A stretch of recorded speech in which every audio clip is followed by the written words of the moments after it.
Hey guys, I'm Alistair from Trail and Kale, and this is the INMOTION L8F Electric Scooter. So in this review I'm going to demonstrate how fast this scooter actually is, what the acceleration is like, how heavy it is, some of the really cool features that I like about it, and some things that maybe aren't quite what I was expecting from this scooter.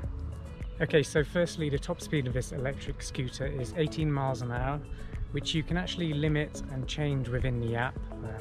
So if you're living somewhere where you've got different speed regulations for electric scooters, then you can change it in the app and lock it.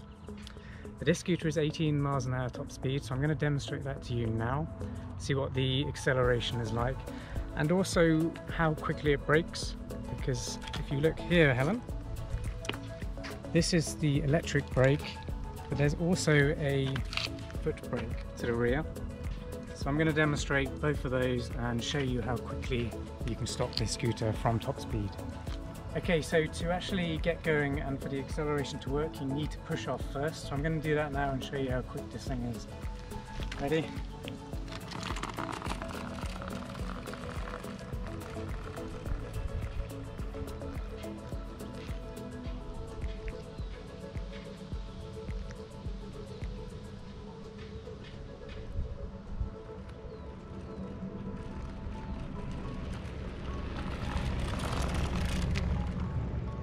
That was the electric brake there, from top speed to 0. I'm going to quickly show you what the rear foot brake's like.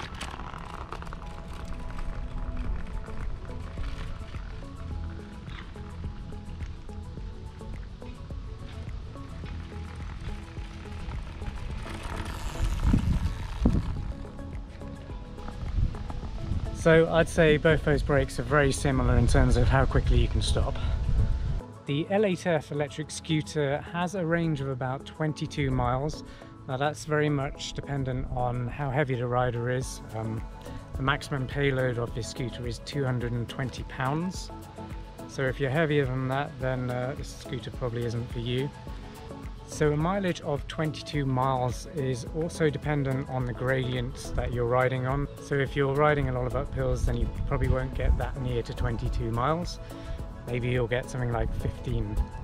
I'm now going to demonstrate how fast this scooter is whilst going up a pretty steep hill. Okay, so we found this pretty steep hill and I've got a little app on my phone that tells me it's 11 degrees. So this scooter should be able to do 15 degrees of incline going up a hill.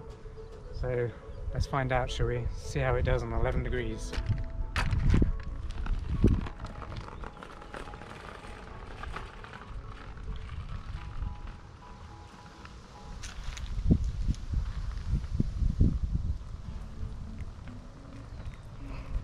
That's pretty good. I'm quite impressed. So the wheels on the scooter are 8-inch diameter, which is pretty big, and that's good if you're going over stones and stuff. It's going to handle that really well. The front wheel is solid, whilst the rear one is filled with air, and that actually gives a nice bit of shock absorption. And there is a tiny bit of give in that one, but the one at the front is totally solid, so you won't get any punctures on the front one, but you'll get the absorption on the rear, which is where a lot of your weight is. The total weight of this electric scooter is 26.5 pounds. That's actually heavier than I was expecting, and I'll show you, demonstrate picking it up. It's there's a lot of weight to it. That'd be very hard to transport unless you had a clever function like this, where you can fold up the scooter pretty easily, and then using these two wheels on up here, two little luggage type wheels, you can then just pull it behind you. So that's really easy. If you're pulling it through the city, you don't have to worry about carrying this big thing. This electric scooter isn't fully waterproof, and it's got an IP rating of IP54, I think it is, which means It will take water spray from all directions, but I think if you're in a really heavy downpour, then I'd be a little bit wary of having the scooter outside in the rain like that. Really quickly then, I'm going to show you some of these features, where the throttle is. So here's the throttle on the right. Pull that down, but it will only start going once you kick away, and that's a safety feature. I really like that actually. On the left you've got the electric brake, and on the display you will hopefully be able to see that as you move it shows the kilometers per hour, and above it is your battery charge. All this stuff is available within the app as well once it's connected via Bluetooth. I'll show you that when I get home, and I'll show you how to use these lights whilst I'm at home as well, because I'm on a really bright sunny day at the moment. It's very hard to see the lights and what's actually going on.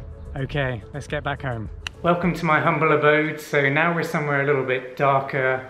I can talk to you guys about the lights, indicators and brake lights, that kind of stuff, so you can actually see the lights working properly.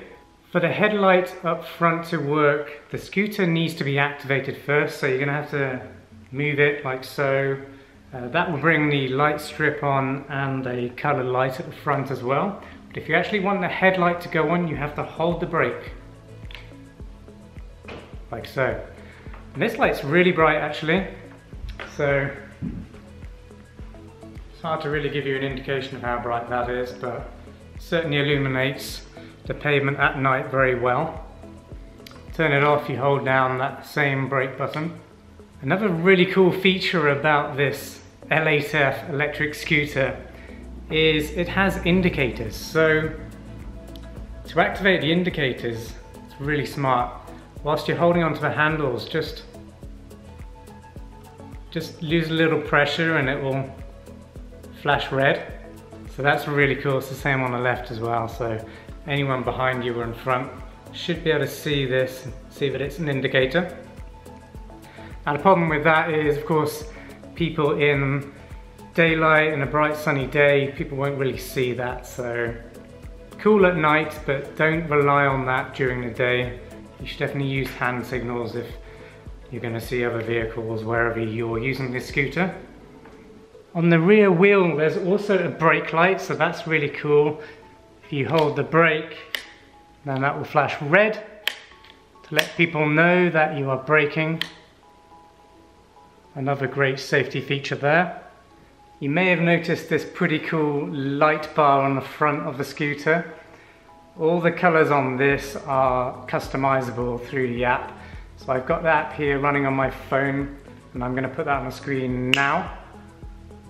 And what you can see is me cycling through the different modes for this bar. So this is monochromatic respiration, onto ripple, meteor, and you can change the colour of these as well. And I'm really impressed at how quickly it updates. So from the time me pushing this button, it's instantaneous updates. And I've had a few products in the past where it takes sometimes a few seconds for the signal to reach here, and then the coding or whatever inside the hardware to actually respond takes a while. So I'm very impressed that this is instantaneous. Monochromatic two-way flow. Change the color once again. And then you've got graded respiration. Change the color. Monochromatic gradient. Colorful breath. Very nice. And colorful running water, which is what I had initially. Also, at the rear of the scooter, if you look at the wheel, there's a light that's always on, so that's separate to the brake light. But you can customize the color of that light too under tail light setting. And you can only have one color on there, that won't change. It'll just stay what you set it to. Again, instantaneous change when I change the color. Very impressive. What else is in the app? So you've got your vehicle page, which is pretty nice. So you've got different settings. So if I've been riding this, then it will show me how far I've gone on this trip, my average speed that I was doing, max speed, duration, average power used, max power, how much battery I've got left. You can see there's 90%, the motherboard temperature and total mileage of the scooter from its entire life. That's how far I've been on it. On the next page, it's really nice, it's got a reminder to say how many more miles you can do on this scooter on the current charge. So that says 19.45, it's flashing in a moment between the two. And you can record your trip on there as well, much like you would on Strava or an activity app. It's not something I personally use, but you can do that if you like. So there's quite a few settings on the app. I don't personally use the app really. It's good to check your mileage, what you've done, and maybe how much battery life you've got, because the battery indicator on the scooter itself doesn't really give you all that much information. There's only about 5 or so bars, so it's really kind of an estimation of how much battery life you've got left. If you look at the app, then it will show you exactly how much as a percentage. So that's really cool. And of course I use it to change the lights if I ever want to. So that's the app. Okay, that pretty much covers the lights for this scooter. The last thing for me to show you is the charger. It's one of these classic chargers. And that's the other end there. So that plugs in down here, where my thumb is. Okay, let's head back outside. Thanks for watching this INMOTION L8F Electric Scooter review. If you enjoyed the video, please give it a like. It really helps our channel grow. And maybe share it with a friend if you think it would be helpful for them. And whilst I got you, please consider subscribing to our channel. Click the subscribe button up there and hit the notification bell so you can be notified of new videos. Thanks for watching, see you next time.